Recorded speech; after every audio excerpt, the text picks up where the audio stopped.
First, I want to welcome everyone here this afternoon. We have a wonderful, wonderful program, and we are thrilled about it, and having all our wonderful, well, three of our wonderful sheriff candidates who have joined us. One could not be here, so we are very pleased that these three candidates made it, and we do want to give them a round of applause right now.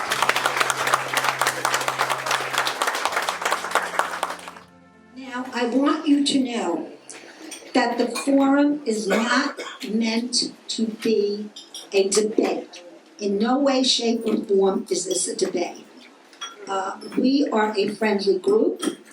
We want to gain information from the sheriff candidates so that we can decide on our own which candidate we are voting for. One of the candidates could not be here today, Eric Flowers, so we have just decided to continue with three candidates, okay? And the forum will allow everyone to listen and learn about several factors and issues regarding their positions during their responses to the questions that will be asked. Each candidate will have the opportunity to respond to 5 questions and have 1.5 minutes. Mary Jo will be timing you. You will be given a 15-second notice and a 5-second notice. So each of you will have the opportunity to respond in 1.5 minutes. Okay. As we begin, we did not, I should have given a pause of something. Do you mind beginning in order, or do you want me to give you? Okay. All right, I don't care. Okay, we can start with Keith. All right. The first thing I will ask is not exactly a question. It is for you to introduce yourself and tell our members here about yourself, and then we will get into the questions, and at the very end you will have an opportunity to summarize what we have done. All right? How does that sound? Okay. Good? All right. Then we'll start with Keith. Well, good afternoon, everyone. My name is Keith Hutchberry. My name is Keith Hutchberry, and I am currently the police chief for the city of Fellsmere. I have been there since 2013. Prior to that, I was with the Vero Police Department and spent nearly 25 years of service there. Rose my way up through the rank to captain and second in command of the police department before I became the chief in Fellsmere. I've had a variety of different assignments within the organization to include patrol, K-9 SWAT, investigations, administration, and so forth. I have a master's degree in criminal justice from the University of Central Florida, and I'm also adjunct faculty at 2 different schools in the state, Florida Institute of Technology and Indian River State College, where my primary subject is ethics to law enforcement officers. I also teach ethics for the Florida Police Chiefs Association and for the Florida Department of Law Enforcement leadership program that we have for sergeants throughout the state. I would say that I'm a lifelong leader and a lifelong public servant. I've worn a uniform since I was 17 years old. When I first enlisted in the Army Reserve while still in high school, I graduated from boot camp at Fort Dix, New Jersey, came back, finished high school, went to Fort Sill, Oklahoma, and after 18 months realized I would rather be a United States Marine. So I went to boot camp all over again, and I'll get with me later. I'll tell you which one was harder. And but 6.5 years in the infantry field before I decided to pursue a career in law enforcement. I'm married, my wife Kim and I, 29 years, and we have 2 adult children, Austin and Lauren. And thank you for hosting this forum.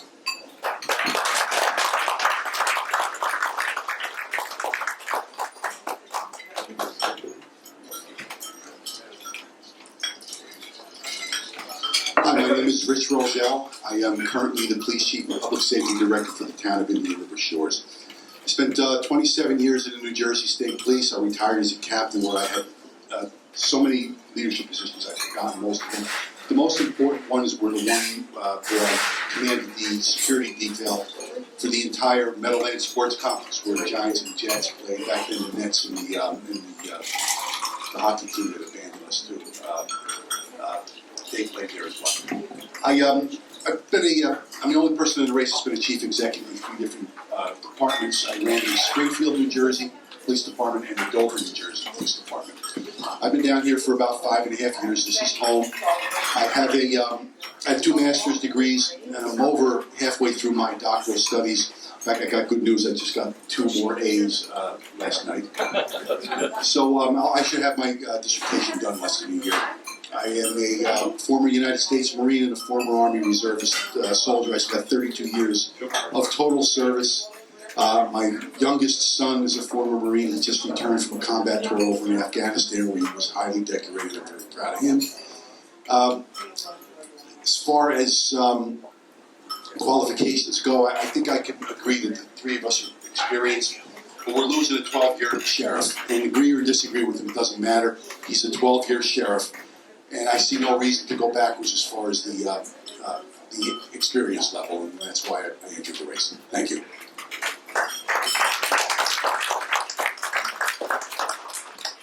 I'm going to step down here so I don't pull that across you guys. Hi, good afternoon. My name is Chuck Kirby. I'm the officer running for Indianville County Sheriff. I spent actually 35 years in law enforcement. 26 and a half of those years with the Indianville County Sheriff's Office. I've worked in every division in the Sheriff's Office. Actually, I started off in corrections. I have about 7 years total in corrections, and then I moved on to law enforcement. After coming out of law enforcement, I've worked in every division in the Sheriff's Office. Working up through the ranks, I've held every position, and I tease Eric when he's not here, and I usually like to do this. I've held every position as lieutenant with the exception of public information officer.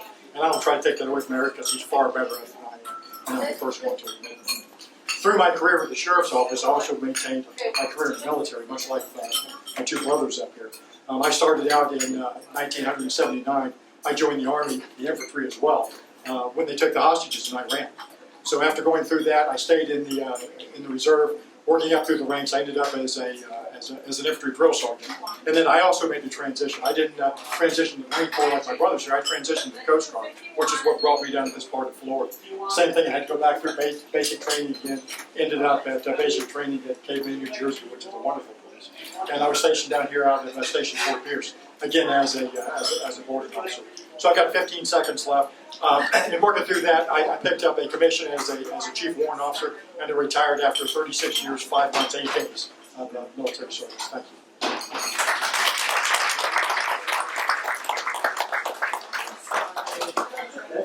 I tend to get long. I'll try shortly. Now, we are going to rotate. So, we'll find Sure. out. The first question.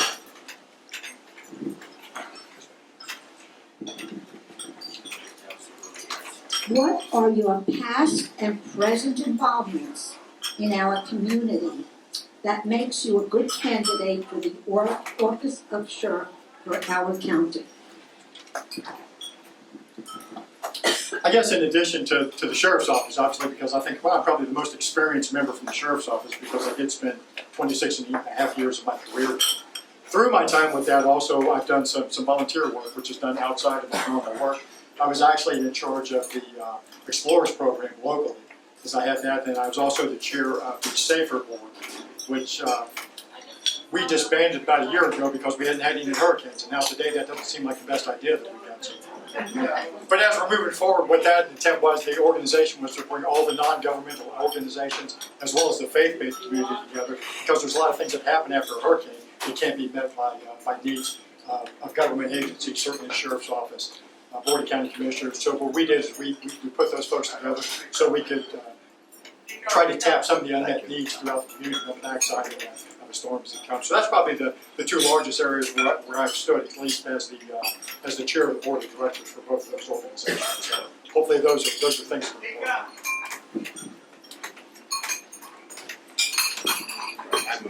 are important.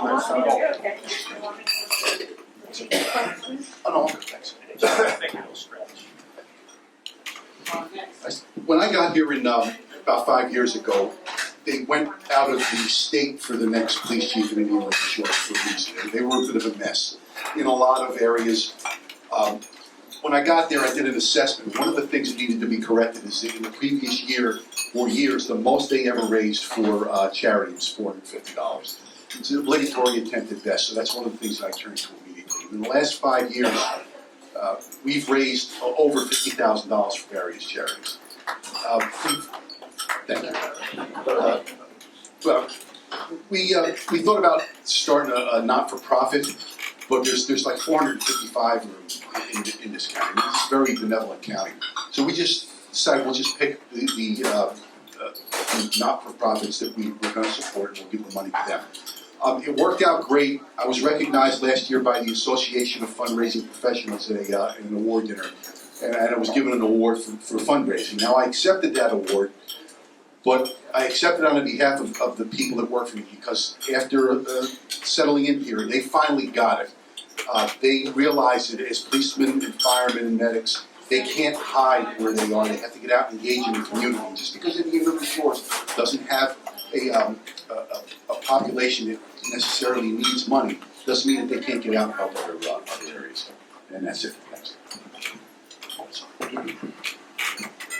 So I'll start with children, youth baseball, youth soccer, and Boy Scouts of America with our children, and then but professionally as a member of the Vero Beach and then Albany Fellsmere Police Department, our local exchange club in Fellsmere. I've done some things regionally. I'm the chair for the Regional Limit Training Council at Indian River State College, which oversees the expenditure of all training funds that are collected as a result of citation revenue generated throughout the state. I'm also on the opioid task force, which is something we started in the wake of the crisis. It's based out of Fort Pierce.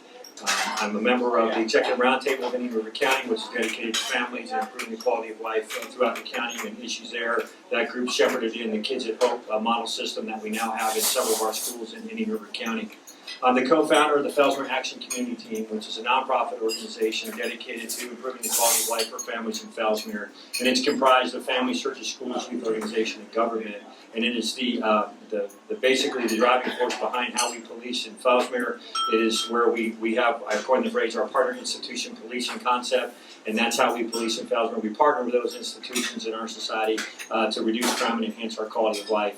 And that's part of our vision for policing in Indian River County once elected, is to implement partner institution policing for those very reasons. Other than that, very active with our church in Fellsmere.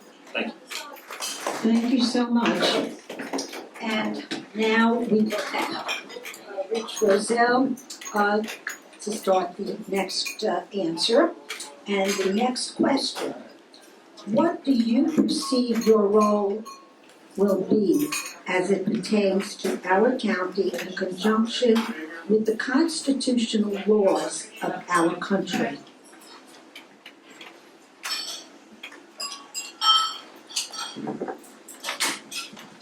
It's a very timely question. The Constitution is under attack. Maybe not so much in Indian River County, but you can rest assured they're probably headed our way.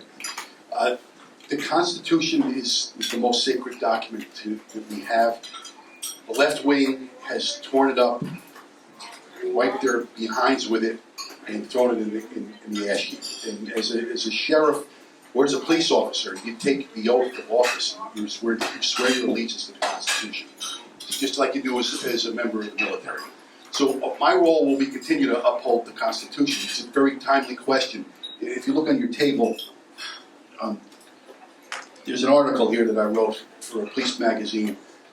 It's a featured article. It's called "The Resurgence of the Marxist Threat in America." I wrote it a year ago. Not knowing, we're not having any idea that this was going to happen in America, but if you read it, it's not that I'm a clairvoyant or anything like that. This was pretty easy to predict it when the left started seeing things go down the drain, that they were going to start with their army, which is Antifa and now other groups. So when you get a chance to read it, it's pretty interesting. I've given many lectures on that. The common theme here, though, is the Constitution fits well for the left when they want to go out and protest peacefully. Our First Amendment right, which we all up here, we all support that. But then when the protests turn violent and the police go in to quell violence so people don't lose their property or their lives. The left forgets all about the Constitution. So as a policeman, as a sheriff, if I get elected, the Constitution will remain the document that I swore no to will follow. It's the Bible, to be honest with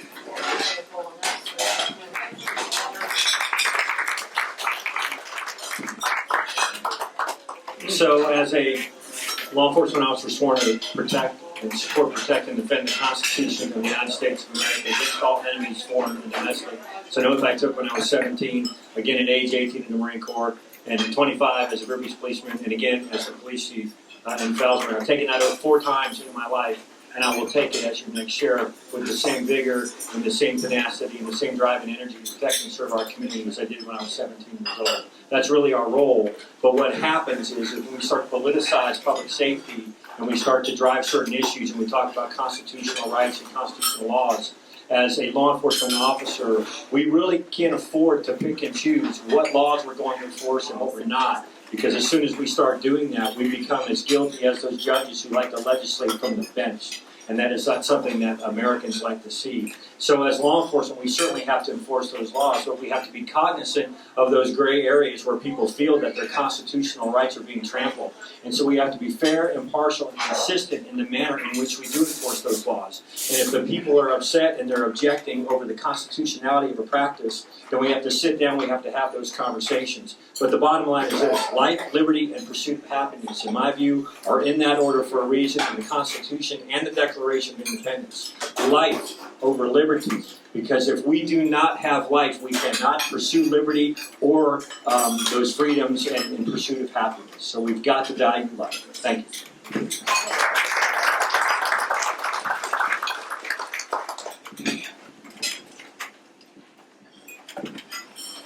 I think that our Constitution has withstood greater challenges than it has today.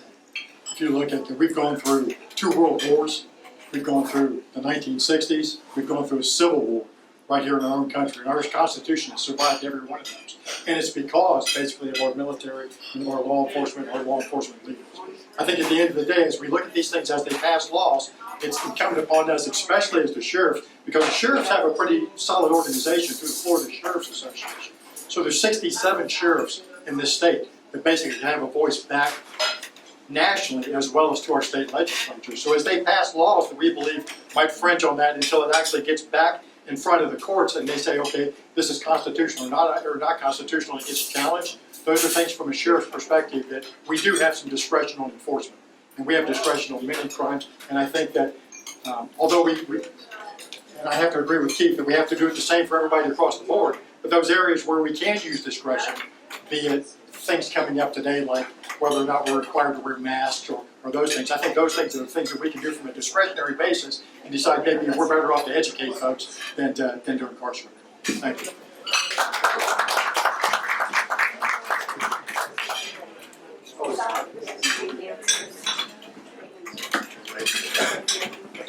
Now the third question.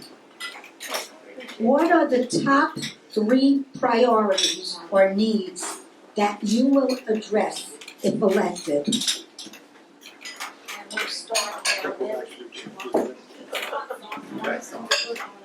So the top 3 priorities to me are very simple. First and foremost, we really have to, again, support, protect, and defend the Constitution and protect our community, make them feel safe, and address those issues that are, basically infringing upon our quality of life. Fighting crime in the most traditional sense, and then the non-traditional ways that we're going to have to embrace, because we have a lot of behavioral health problems that factor into why people do the things that they do, and we have to consider new approaches. But we always have to focus on preventing crime and addressing those things that contribute to antisocial behavior before we just go out there and just the crime control method is not going to work by itself. Secondly, we have to build better community relations. We have a lot of communities in River County who feel disenfranchised, and they feel that way because of the way that they've been treated. And so we have to make sure that we're showing equality for all. We're not discriminating in our practices and our biases, and we're here to protect and serve everyone,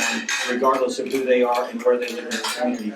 And finally, and most importantly, ladies and gentlemen, I've conducted 12 town hall meetings throughout this county, everywhere in the county, and the common theme coming up with the people who attend is that they've lost respect for and trust in our sheriff's office. And it resonates everywhere I go. So the chief thing that we're going to have to accomplish once elected is we are going to have to restore the loss of respect for and trust in our sheriff's office. Because despite what anybody says, while we get paid to protect and serve, our primary responsibility always, always, always is to maintain the public trust.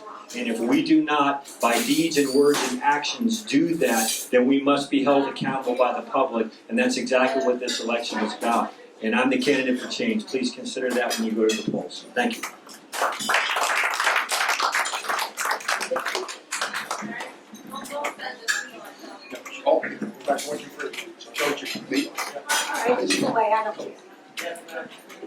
Hi, I recently published my platform on Facebook. If you want to go on it, Rich Roselle for Sheriff on Facebook. So I'll take 3 of the goals off of there. Not in any particular order, but we'll address the manner in which the Sheriff's Office investigates burglaries. Too many issues, too many people have come to me with issues on how they investigate the burglaries. A deputy will get to a scene of a burglary, take the report, get in his patrol car and close the case out without even calling crime scene.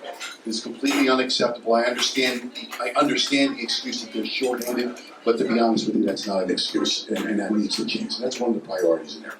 Another one is the disenfranchised feelings of the minority community in Vero Beach.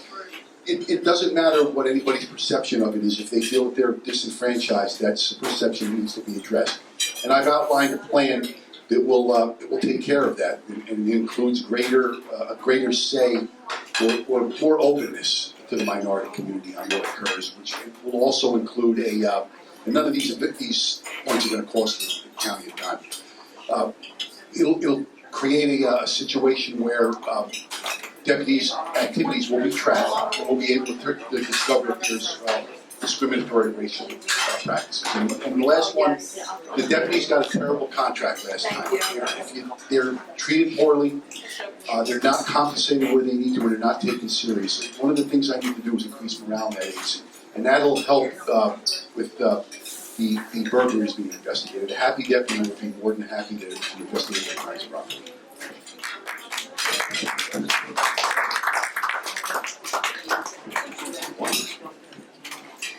Okay, since I'm representing the Sheriff's Office here with my 26.5 years at the agency, I'll answer that question in just a moment.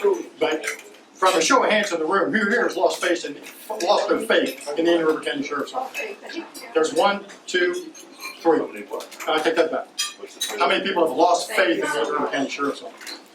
So, and that's my point, is basically, is there room for improvement in the Sheriff's Office? Obviously there is, as we look at that thing. I mean, we can cherry pick the areas that we want to go. Getting back to the question of the 3 items, I mean, we set this up in the mission statement for the Sheriff's Office. I was part of that, having worked under 4 different sheriffs. Basically protecting the community, preventing crimes, and solving problems. And I think solving problems is one of those areas where we have a little more latitude, and I think we can make some improvements at it. But if you look at protecting the community and preventing crimes, I think the Sheriff's Office has done a pretty fair job at the end of the day. I find myself in an awkward position, but I am running for the Sheriff's position of the Indian River County Sheriff's Office, and I spent 26.5 years at that agency. And there's a lot of solid employees, a lot of solid deputies, a lot of solid civilians, a lot of solid technicians that do their job extremely well, and I hope everybody keeps that in mind. Starting. How do you feel you will be able to work effectively with all of the localities of our county? I would have to say to begin with, because I've done it before. And all those jobs I told you that I did at the Sheriff's Office without going down a laundry list, I have a Facebook, Kirby2020.com. Feel free to look. You can see in all the areas. But one of them I probably have the most pride in is that I was the director of the multi-agency drug unit. Now, at the time, what we did when we did counter-drug activity in the county, we worked with all the municipalities. So I didn't answer just to the sheriff. I also answered to the chief of Sebastian and the chief of Vero Beach Police Department. in that role, basically, as we did those investigations. And it made more sense. There's certain things, certain crimes in our county that really don't know jurisdiction. And I think that we can probably have better use of our dollars and of our effort if we combine those. Secondarily, in my last assignment at the Sheriff's Office as a captain, the dispatch fell under our purview.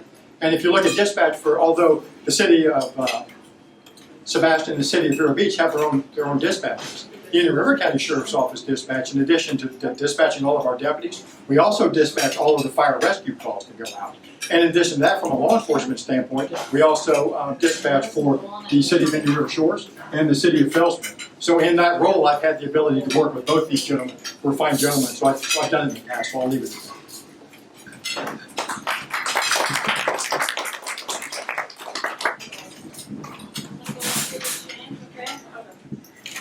I've been on so many federal, state, county task forces that I lost count of them.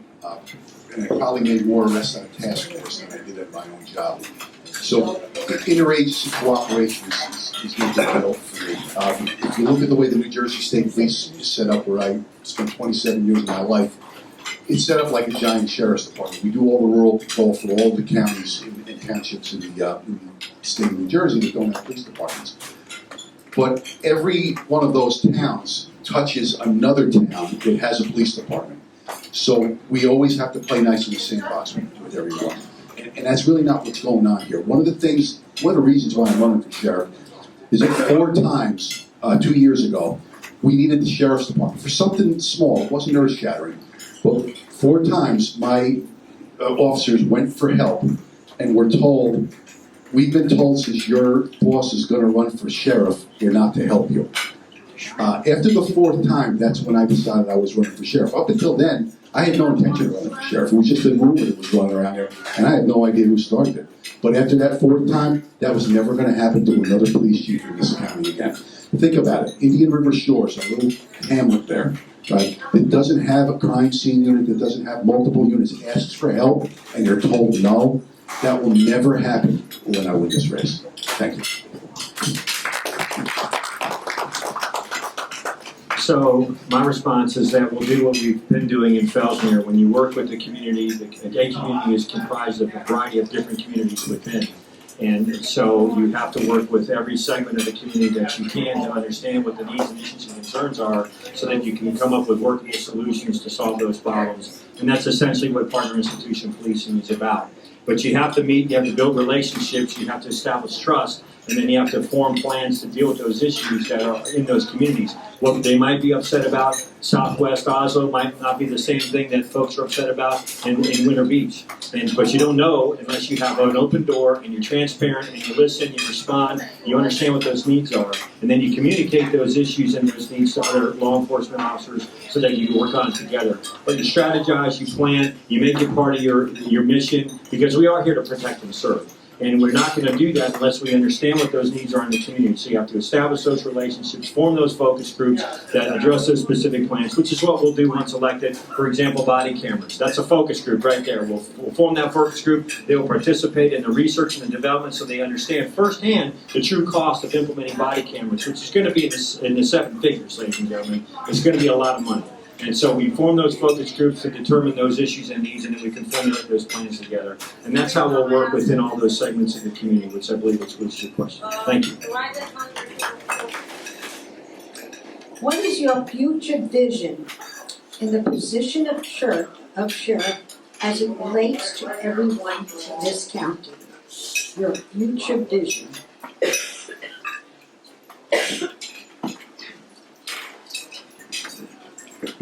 And I had to go first for this question. All right, so the future vision. The future vision is creating a safer environment in Indian River County. The way we do that is to drastically change the manner in which the Sheriff's Office is administered right now.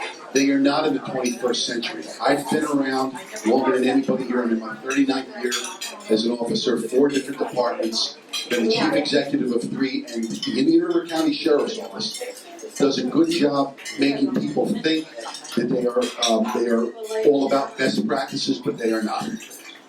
Some of the best practices that I will bring in are body cameras.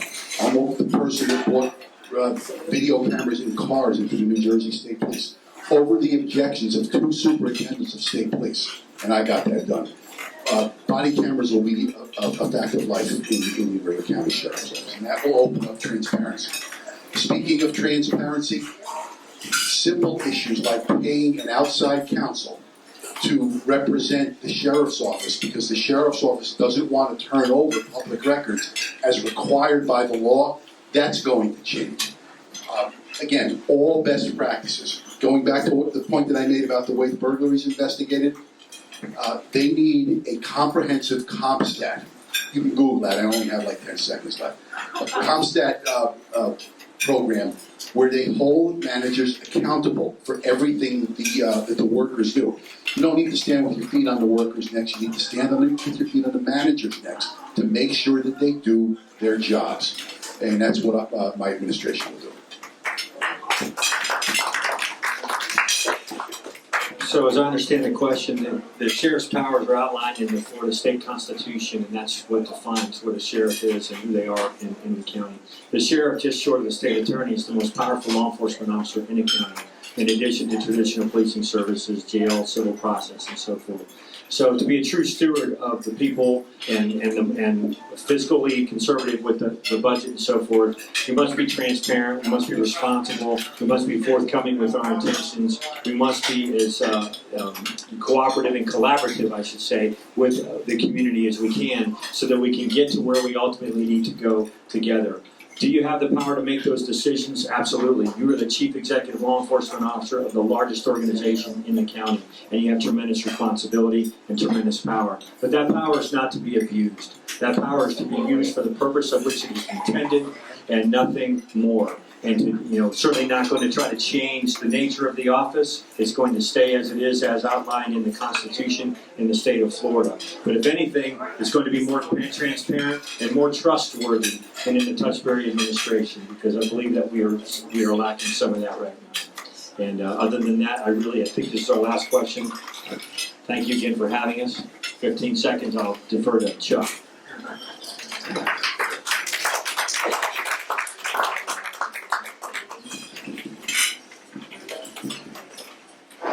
I think coming back to the question, we said, what's the vision for me, for the sheriff's office? There's certainly some things that we can repair. There's some things that are broken as we look at that. But at the end of the day, policing is still policing. It hasn't changed. We can look at all the different theories of policing or the models which have been used in the past. I mean, we've got CompStat, which was used in New York. We've got broken windows theories. We've got hotspot policing. We've got, there's a laundry list of different ways of going about it. And quite honestly, no one of those things works the same way in any one given community. We've got multiple communities, as Keith said, that we have to police in different ways, in different areas in order to be effective. So I think that from the CompStat piece, I agree with Rich. I think that we have to look at this thing basically by things that we can measure metrics on. I mean, is our crime rate going up or down? Currently, right now, although this is a pretty good year, if you look at it over the last dozen years, our crime rate is not exceptionally well when compared to our neighbors. When compared to St. Lucie County or Martin County, we have a higher crime rate than those two. We have had basically 7 years out of the last 12, which is unacceptable. 8 years out of the last 12, we've had the least clearance rates, which means we've solved the least crime rates. So those are areas that we definitely need to make improvements in. So from a vision, for me, it's exactly that. It's basically that at the end of the day, we're right back to my 3 points to begin with. Is that safety comes first, nothing comes ahead of that. So basically on our roadways, from our drug units, from our traffic guys, to make sure that we keep people from losing their lives, that comes paramount. Second to that is fighting crime within the community in the areas where we can make those improvements, which is exactly what we'll do. I'm sorry, did I go beyond? I'm sorry, and I will end right there, but that's okay. Thank you for your time, and like I said, I'm sure we'll be around to tail and be happy to answer any questions for anybody.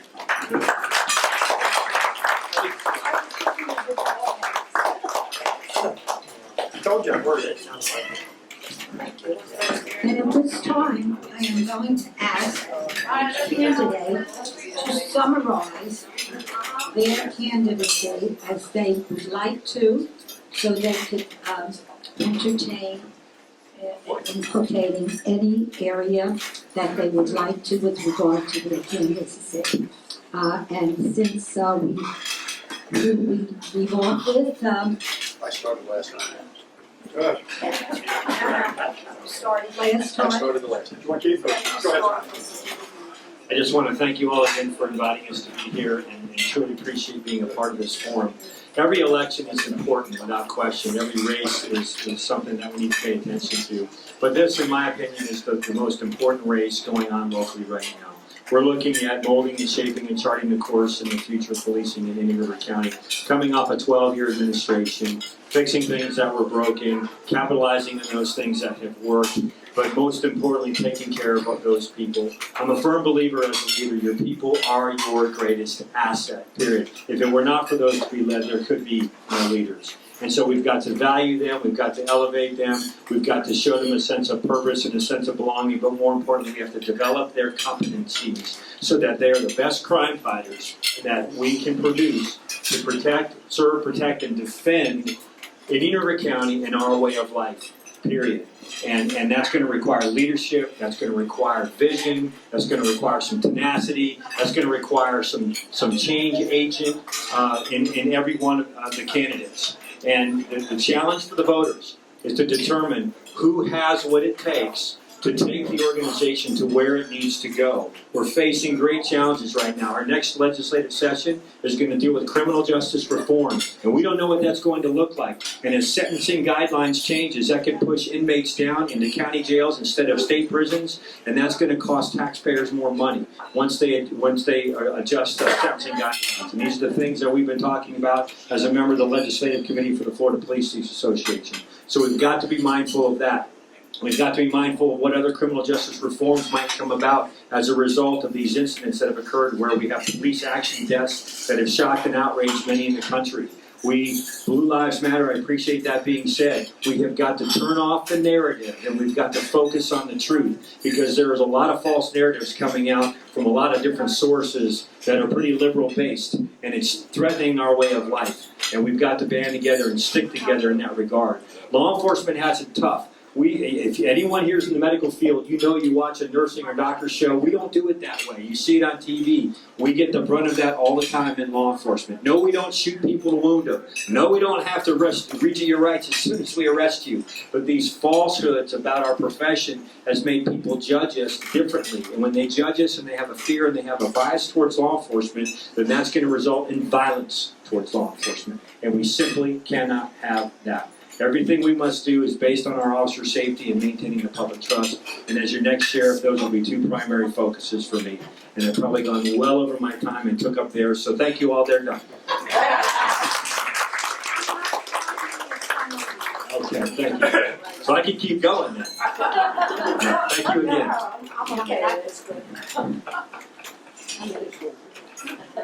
As you put the pasta down in front of me, I realized that linguine with a white shirt is a really bad.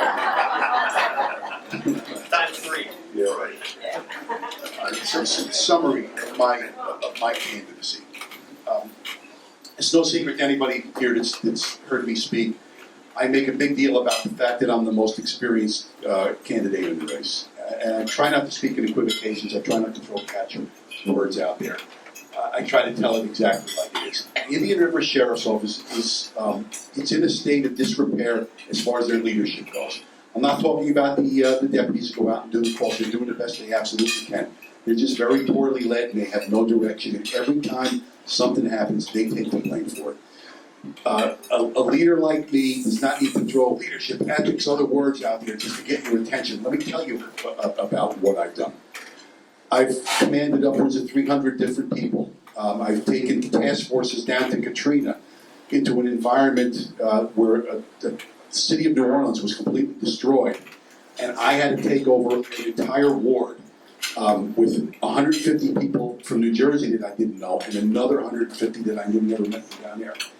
I am the law enforcement leader that has been there and done that. And it's not to say that these two haven't been there and done that in their own way. I'm very complimentary to the both of them. We are the three most qualified people in the race, hands down. I just happen to be the most experienced out of everybody here. Now, what will change, again, I mentioned best practices.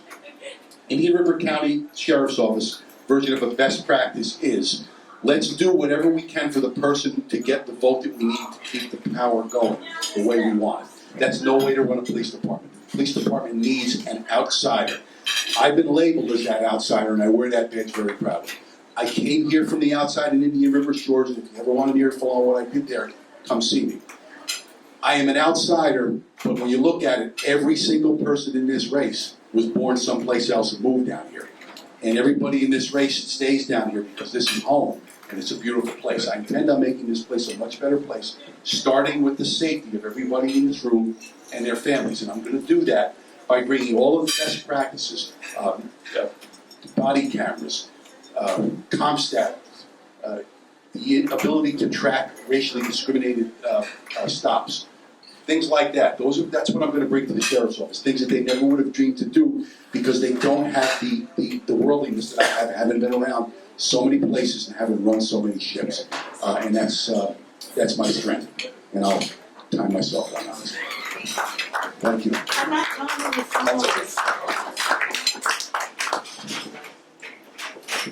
Okay, since I'm last, I'll try to hold this down to about an hour and 15 minutes. Summarizing my candidacy for the sheriff's office, the difference between myself and the other people in the race, I say is experience. There's a lot of buzzwords that fly around. There's a lot of buzzwords that fly around about how we do policing and who actually is experienced or the most experienced. I can tell you that 26 and a half years of my career I spent at the Indian River County Sheriff's Office, working in every division. Now, while leadership is certainly important, it's the most important piece of any of these. And then in addition to that, experience in law enforcement. And I take nothing away from the two gentlemen here. I've worked with them for years, and they're very experienced law enforcement leaders. But the sheriff's office is not a police department. And I've said that, let me say it again. The sheriff's office is not a police department. The sheriff's office has 500 employees. Not that, if you look at police departments and some of the other agencies in the county, obviously relatively much smaller, with smaller budgets and smaller things to deal with. But when you subdivide those 500 employees, the sheriff's office also runs a 777-bed jail. Those are correctional officers. They're not law enforcement officers. It's a whole different field of expertise. And as we look at that, I started my career working in Indiana in the Department of Corrections. I've worked in Florida in the Department of Corrections, and I've worked for 3 years in the Indian River County Jail. While I think that 7 years does not make me an expert, it certainly makes me probably the biggest expert in this race currently when it comes to that. And in addition to that, the sheriff's office is constitutionally required to do process for the court service.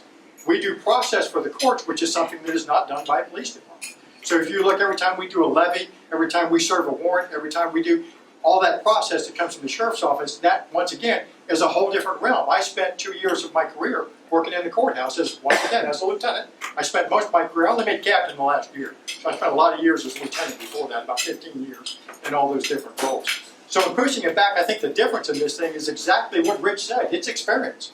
Although there may be different experience in different areas when it comes to counter drugs, rolling back to what Keith said. I think when we worked interdiction, Keith and I worked interdiction together on I-95. We spilled more dope than I ever found in the drug unit, working those kind of things. So I mean, there's a lot of areas where we've all worked together over the years and done some wondrous things. So I think the key to this thing is basically to have a leader that can work with the other leaders, but the experience, and I keep pushing back to that the sheriff's office is not a police department, and I have the experience in a sheriff's office in every single role. Thanks.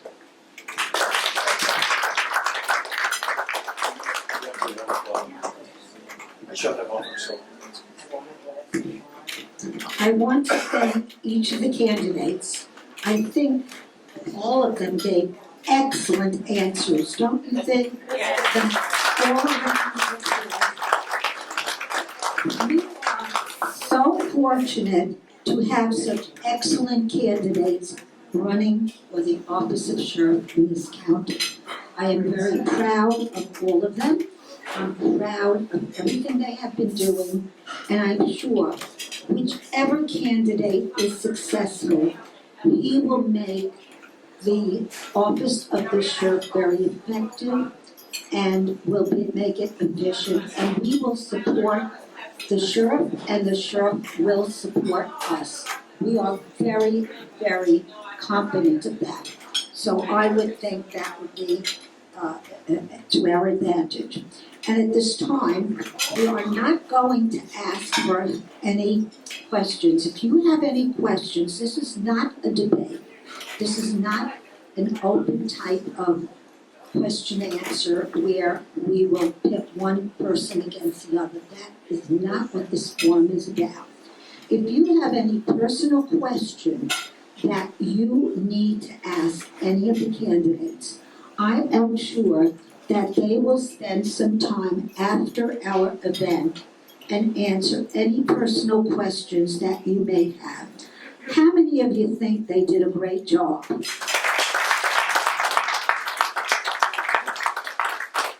I do too, and as I said, I'm very, very proud of it, and I hope you all enjoyed this section of the forum. At a time when we're not certain what will happen with our country, we all need to be mindful and prayerful of everything that's happening. And we ask God to bless our President Trump, Vice President Pence, cabinet members, and everyone in law enforcement across the country. We all need to pray for them. We need to pray for this country. We need to win in November, definitely. And all I can say is God bless the United States of America. Thank you so much. I would ask one other blessing.